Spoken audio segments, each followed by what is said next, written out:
ঘূর্ণিঝড় রেমালের তাণ্ডবে বরগুনায় ব্যাপক ক্ষয়ক্ষতি হয়েছে। ঝড়ে জেলার বিভিন্ন এলাকার বেড়িবাঁধ উপচে জোয়ারের পানি প্রবেশ সহ ঝড়ো হাওয়ায় ঘরবাড়ি ভেঙে পড়েছে। এতে ৩ শতাধিক গ্রামের প্রায় ৫ লাখ মানুষ ক্ষতিগ্রস্ত হয়েছে।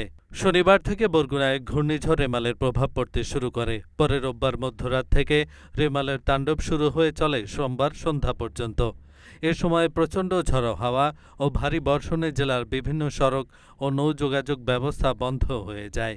এছাড়াও নদীর পানি বেড়ে গিয়ে বেড়িবাঁধ ভেঙে লোকালয় প্লাবিত হয়।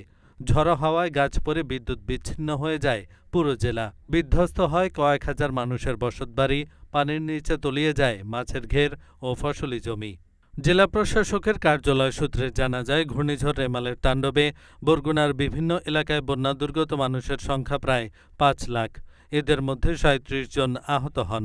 সম্প্রতি যে ঘূর্ণিঝড় রেমাল এটা আঘাত আনলো, এর ফলে এর প্রভাবে বরগুনায় আপনারা দেখেছেন যে আমাদের যথেষ্ট ক্ষয়ক্ষতি কিন্তু হয়েছে।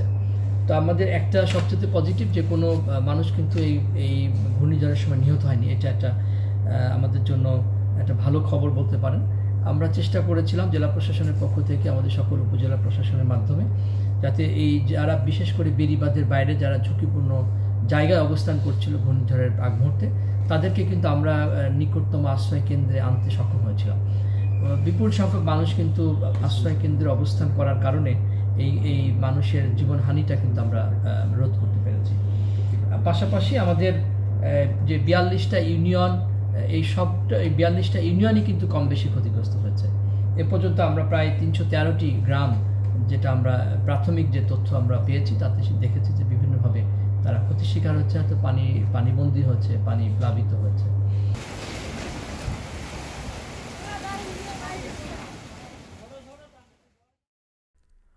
এহসানুল হক, ঢাকা পোস্ট।